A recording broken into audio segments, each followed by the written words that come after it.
But coming up the hill here, buddy, I tell you, that's a good save. But just look at the Fox tracks, 110 miles an hour into that corner, down to almost 25 miles per hour once he finally got it back on the racetrack. That was a very good job of saying. You got a little damage to the left front there. You can see the hood bowed up just a tad. But like I said, aerodynamics is not that crucial here. Kurt Busch now out front by 1.7 seconds. His Ford leads the Dodge of Bill Elliott, the Pontiac of Bobby Labonte, and the Fords of Ricky Rudd and Boris Said. And you have to keep that car on the racetrack. You already remember our points leader, Sterling Marlin, he's in the garage because possibly his belts were knocked off by some debris or dirt or something. And a surprise to me, Chevrolet, who've won 5 races here of the 13, Chevy does not have a car in the top 10. No, and the other thing is that 97 car gets awfully good gas mileage. We saw them stay out there a pretty good while, that first stop. And our point leader coming into the day, Sterling Marlin, who's led the points about all season. He's in the garage with Jeff Hammond. I'm in here right now with Sterling Marlin. First DNF in 44 races, man. What happened? Looks like we run 3 or 4 laps there, and I think the 30 car went through a bunch of rocks, and one of them got under our belt, knocked the belt off, power steering belt, and the water pump belt. So couldn't drive it about 4 or 5 laps, and I looked down the water temperature, it was like 210, oil was 250, and I said, well, maybe we're okay. And then run another lap, look down to 250, and just cooked the motor. Start the motor. Hey, to all the guys, they really worked hard all week, and everybody here at the shop just want to thank them. And you know, mid-season coming up here at Daytona in July, and we'll just start clean again at Daytona and see what we got. He'll be trying to turn it around at Daytona come July 4th. Well, Jeff Gordon, who came in here second in points, tied with Jimmy Johnson. Gordon's had trouble, so Johnson is right now not in position to take the point lead. He's in 13th place at the moment. And Mark Martin presently runs in 6th. And Larry, so many cars finish this race. You usually won't have that many cars that are not running at the finish, which makes it difficult for someone like Jeff Gordon, who's back in 39th, to gain many spots. I mean, right now we're 2 laps from halfway, and we only have 2 cars that are out, Austin Cameron and Sterling Marlin. See the Fox tracks on Jimmy Johnson in the 48 car. He's back in 13th. The interval to our leader, Kurt Busch. You're going to see it gain, you'll see it lose, because, again, there are different parts of the racetrack. Right now, he's 13 seconds behind, as you can see. Somewhat hope. Of course, it grew right there because Jimmy Johnson was at the slowest part of the racetrack. 2 cars that were in the garage have come back out, Matt Kenseth and Ken Schrader. That leaves Austin Cameron and Sterling Marlin out of the race, and trouble for Ward Burton. Let's go back to the garage. Mike, what's going on right now on Ward Burton's car is he's another victim of the rear end gear problem today. A lot of the drivers are doing what they call wheel hopping down in the corner. And what that does is usually means that you're going to tear up the teeth on the ring gear. I think Larry's talked about it earlier, but a lot of guys have had this problem so far today. Ward Burton is no different. They're making some changes right now. He should be back in the race shortly. Next time around for Kurt Busch will be halfway. Now, that's a product of the shock package. You take compression out of the shocks to try to get forward bite. When you take the compression out, it doesn't have enough compression in the shock to hold the tire on the racetrack. And when you jerk that thing into one of those lower gears, with those shock packages these guys are trying to run, the back wheels hot. Kurt Busch has a nice lead, but look at how things are closing up on him. Bill Elliott's there. Bobby Labonte's there. Ricky Rudd is right there chasing Kurt Busch. We're just past halfway at Infineon Raceway. Here's today's halfway recap brought to you by Coors Light. Pole sitter Tony Stewart led the first lap. Jeff Gordon led 32 laps, but broke the rear end. He's now 7 laps down. Points leader Sterling Marlin through the water pump belt. He's out of the race. 3 different leaders to this point, and Kurt Busch is the 3rd of those. He now leads Bill Elliott by just 0.7 of a second. Bobby Labonte is 3rd. Ricky Rudd is 4th. In a tight pack there. 5th is road racer Boris Said, the Trans Am champ, and right behind him is Mark Martin. 6th, that's his position. That's his position. Started back in 12th. All right, now, this is my favorite thing right here. You can put cameras on springs or shocks or whatever you want to, but here's where I like them. Right here, boys, on the feet. Watch his cat work. I see a number of things here. He's just a conventional, that's not really what you call heeling and towing. That's just a conventional way of gassing and braking using your left foot. But now, that cable right there, that's us, that's telemetry. But what I like is that little thing I see around his shoe right there. He's got a Velcro strap that he's got his foot strapped to the gas pedal with.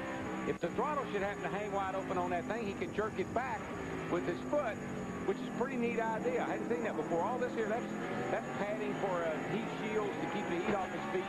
He's got his foot Velcro to the gas pedal. Pretty cool idea. And what this is right here, this is the steering shaft. This part comes down from the steering wheel, and this goes through the firewall right there, and that's where you see it going back left and right, because that's the steering shaft that goes down to the power steering section. Across to turn 7.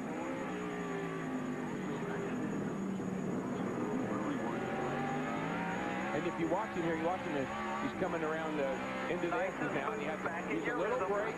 Everything will be good. Little gas. Little loose. All right, here he comes into turn 10 now. Little braking right there. Easing back down in the throttle. Wide open here. Now he's going to start catching some gears. See him he doesn't use the clutch to downshift. He just matches it with the little tap of the gas pedal. And right now, he has about 25 laps on his tires. We're about 10, 13 laps away from pitting. The more laps he gets on those tires, the more you're going to see him play with that throttle, because the tires are not gripping the racetrack. They're sliding. 50, you're catching a 28 and 10th a lap, same as the leader there. Mark Martin trying to run down Ricky Rudd. That would be for 4th place. Now right behind Martin is Boris Seb. There's a look at Boris. Let's go to Matt in his pit. Mikey documented that Boris Seb is an accomplished road racer. In fact, over the past 3 years, he has gone road course testing with 15 Winston Cup teams that started today's race, but he's looking for success of his own. Boris, trouble. He is spinning. He fires it back up. Now he's got to find a break in traffic to get back onto the track. Now. Go. That's down in turn 4. What he did, he got off over that hump that we were talking about, that speed bump there, and he got out there a little too far and he came around there, but it doesn't look like it hurt anything. Boy, John Andretti, though, in the 43, just slipped by on the outside. He had that fender damage earlier. He got that early in the race. Coming down the hill here, this is a fast part of the course. John Andretti looking inside. More likely, Boris is noticed. Yeah, he just didn't give John any room. John touched him. Look how far out John is in the 43 car. Whoa! Barely cleared. Yep. Now, if Boris had been really mad, he might have let that thing roll right back there a little faster than he did. But I think he probably knew that John was there. You can see John's got position. Boris hopes that he doesn't touch. John slides through. And Boris's teammate Blaney, the all-yellow car, just sneaks through here.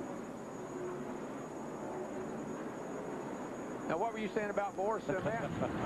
Well, he certainly is an accomplished road racer. He might have ended up even in more trouble. Currently in the 18th position, dropping from 6th. But I talked to his crew chief, Mark Hara. They pitted on lap 30. They're going to try to stretch it to lap 70, a 40-lap run, about 10 laps longer than they went on their first segment, and about maybe 4 to 6 laps longer than most other teams. They feel like, though, they can stretch it to make it just on one more stop. Boris dropped from 7th to 18th with that spin. Singular Wireless customers can participate in our virtual crew chief or virtual pit crew feature from their singular phones by sending the word Fox as a text message to number 151. Battle for the lead is tightening up. Kurt Busch over Bill Elliott now by just half a second past the start-finish stripe. Bobby Labonte and Ricky Rudd trying to keep touch with the leaders. They have put a lap on Dale Earnhardt Jr. More on Bill Elliott. Jeff Hammond. Well, right now, I talked to Mike Ford, crew chief on the 9 car for Bill Elliott, and he says, hey, Bill's not saying anything. We made a little air pressure adjustment on our first stop, but otherwise we haven't heard anything. He seems like he's very happy to ride behind Kurt Busch, keep a little pressure on him, and wait for the moment to possibly pass the 97 car. You need to remember, he got his first win as far as the Winston Cup is concerned on a road course in Riverside, California. Mike? Well, if Elliott gets the lead, it'll be the first time in 10 years he's led here. He last led a road race course at Watkins Glen. That was 5 years ago. Kurt Busch at 61 laps is our race leader for Bill Elliott, Bobby Labonte, Ricky Rudd, and Mark Martin. The Dodge Savemart 350 on Fox is brought to you by Rocky Mountain Cold Coors Light. Cold, down, easy. And Fox welcomes you back live to the wine country here in Sonoma. Kurt Busch, the youngest driver to win a Winston Cup race this season at age 23, currently your leader ahead of 46-year-old Bill Elliott. Meanwhile, Kyle Petty in the charity ride that benefits raising money for the Victory Junction Gang Camp with a series of auctions on eBay. As you see, Kyle Petty currently moving up to 18th. And there is some earlier video of Kyle Petty. The first item up for bid, a trip to Petty Enterprises, including a VIP shop tour, a meeting with Richard Petty, and a ride with Kyle. Also, the other night at the ballpark, Kyle Petty singing Take Me Out to the Ball Game here at the Pac Bell, and Barry Bonds helping out. Home run record setter signing the motorcycle that will be auctioned off. You can bid by logging on to ebay.com. The key word is Petty Auction. That's the Victory Lane auction on eBay as you get a look at Kyle Petty. Let's go back upstairs. Mike Joy, Darrell Waltrip, Larry McReynolds. Kyle Petty running in 18th position on the lead lap. There are 33 cars on the lead lap after 64 laps. Kurt Busch, Bill Elliott, Bobby Labonte, Ricky Rudd, Mark Martin, John Andretti, Rusty Wallace, Bobby Hamilton. And I'll tell you, the fellow I'm most impressed with today, Dave Blaney. I never knew Blaney as a road racer, but teamed up with Boris Said, he has really improved his game this week. Yeah, and I tell you, Bill Elliott is impressing me, too. I mean, I know he hadn't had a lot of success on the road course, but he's doing a great job today. And there's Blaney, as you said, working down on the inside of the 8 car with Jerry Nadeau in hot pursuit. Jeff Hammond. Well, guys, one more time, I want to let you have a little idea what's going on down here in Bill Elliott's pit. I reported earlier he hadn't been saying very much, so Mike Ford called him and said, Bill, in about 10 laps, we're going to be Petty. What do you need done to your car? And he says, nothing to the car. I just need to get meaner. That's a pretty bold statement from a veteran. But Jeff, that's just what I've been seeing. All of a sudden, Bill's picked it up some. The intensity's picked up a little bit there, as if he wants to get the lead. Somebody must have heard him, heard us say he hadn't let him race in 10 years on the road course. 10 years here, 5 years since he's let it walk and play. But he really is good. Down through the S's and coming around turn 10. That's where he's really good. Here's the sleeper of the race right now. Ricky Rudd is right there. He's just sitting there wondering what could happen to this car this week. And when these cars start to slide around, you know Ricky Rudd knows how to control it. And we have the hottest temperature and track temperature that we've had the whole 3 days.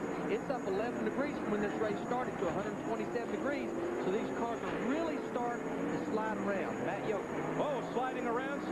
Around goes Jerry Nadeau at turn 10. I think he's going to hang on to it. A 720, a double spin, and away he goes. Yeah, he was running in, he was in the top 10. Caution is out. Yeah. Caution is out. He was 10. Great save.